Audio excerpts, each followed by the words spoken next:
Hello buddies, welcome back. It's Anne-Sophie and today I'm going to show you how you customize your screen timeout on your Samsung Galaxy A04s. You will go to your settings, go to display and then go down to screen timeout. Right now it's set to 30 minutes, which I think is way too long.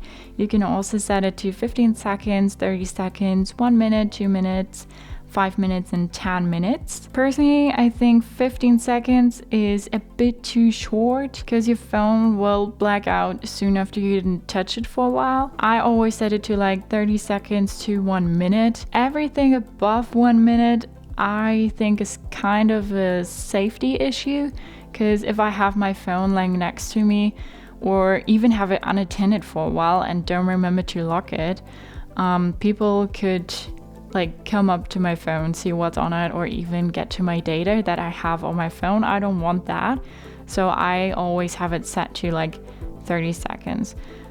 If you choose one, you just tap on it and then it's set. You can go back, and after you didn't touch your phone for 30 seconds, it will automatically lock itself. So that's how you set your screen timeout. Hope it helped, hope you liked it. If so, thumbs up, share and subscribe. Hope to see you next time. Bye!